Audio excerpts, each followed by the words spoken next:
If I let you go, you think you could fly? The Good Son. Can a child ever be born purely evil? The 1993 film The Good Son is a tense thriller that dares to ask that uncomfortable question. If you're new here, welcome to JayNoo's Reviews. Let's drop into the story and the controversial ending that still sparks debate 30 years later. Spoiler warning. The Good Son is directed by Joe Ruben and stars Macaulay Culkin and Elijah Wood. It explores the idea of a child being born evil and the concept of nature versus nurture. Elijah Wood plays a 12-year-old boy named Mark, who has just lost his mother to cancer. Mark's father is closing a critical business deal and will be gone for a few weeks. Mark goes to stay with his Aunt Susan, Uncle Wallace, and their children. Once there, he meets Henry, played by Macaulay Culkin. Henry's first appearance on screen is wearing a literal mask, foreshadowing his dual personality. He gives Mark a matching mask to wear. Made two of them, so we could be brothers. Oh, well, as if one wasn't enough. At first, Mark is grateful for the distraction. The boys bond over the icy Maine winter, and for a brief moment, Mark gets to feel like a normal kid again.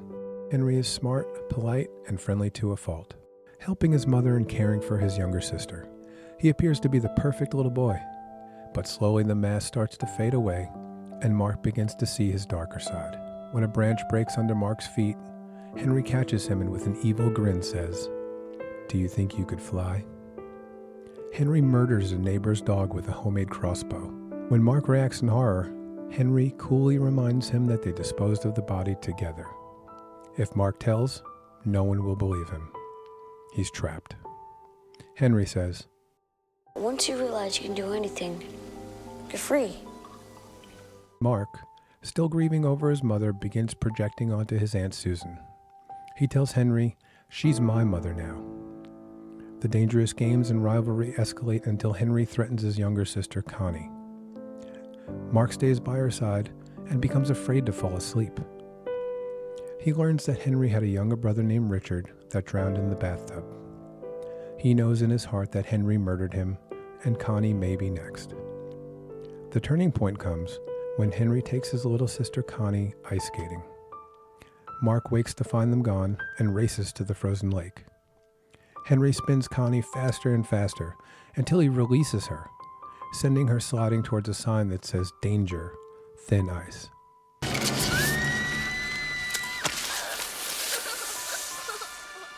As the ice cracks and Connie plunges into the freezing water, Henry reaches out to help her, but holds his hands just out of reach, smiling as she screams. Adults hold Mark back as Connie nearly drowns. She's saved at the last second, but Mark knows the truth. He tells Susan that Henry tried to kill Connie and that he's evil. She slaps him across the face and calls him a liar. But we can see in her eyes she already suspects. Susan searches Henry's playshed in the woods. She finds baby Richard's rubber duck that was with him when he drowned.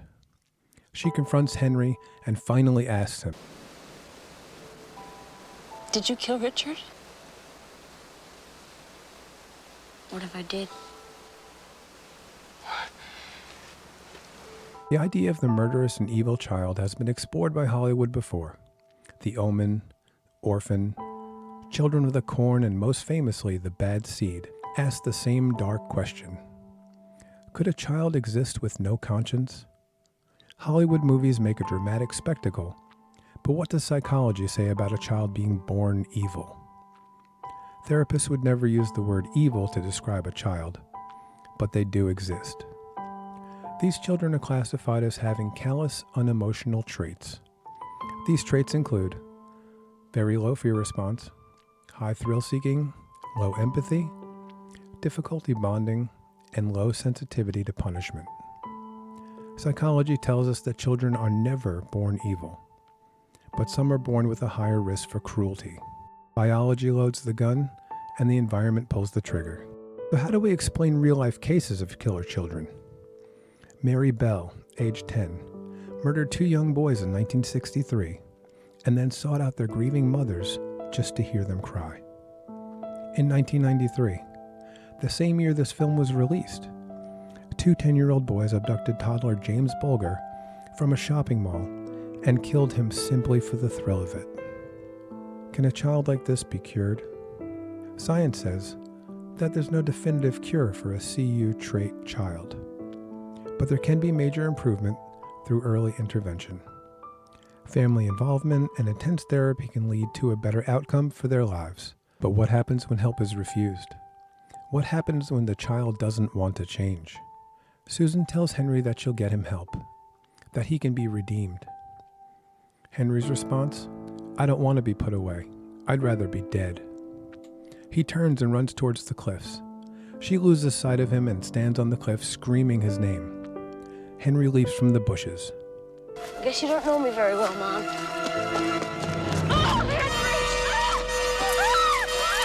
She latches onto a branch and dangles above the ocean, 100 feet below. Henry lifts a large rock and smiles triumphantly. Before he can throw the rock, Mark comes from behind and tackles Henry. Susan slowly climbs back to the top as the boys curse and tear at one another. They roll to the edge and over the side. Susan dives for them and grabs each one by the hand, screaming for them to hang on and not let go. Mark is sliding out of her grasp as he cries in fear. Henry begins to manipulate his mother. Mom, he begs, pull me up. I love you. I need your other hand.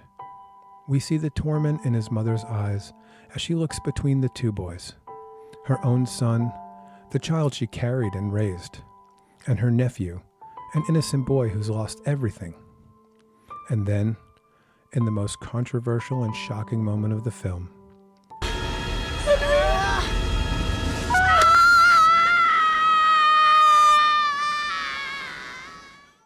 we see him fall to his death as Mark is dragged back to safety. The film is asking the viewer, at what point does love have limits?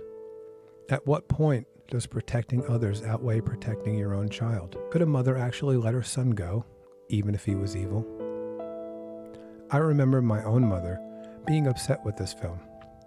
She said a mother could never do that. The conclusion of the film is still very controversial. Ask yourself, at what point would you let go of someone you love? Thankfully, this is just a movie, and most of us will never have to answer that question. Visually, this film looks gorgeous. The stark Maine winter creates an atmosphere of isolation and dread, and the performances are what elevate this film. Elijah Wood brings genuine vulnerability to Mark. You feel his grief, his confusion, his terror. But Culkin commits fully to the darkness. Charming, then chilling, then cruel, often in the same scene. It's still worth watching today. But the question still stands. Can a child be born purely evil? What would you do in Susan's position? Let us know in the comments below. And if you enjoyed this deep dive, check out our other reviews exploring the darker corners of cinema. And as always, thank you for watching.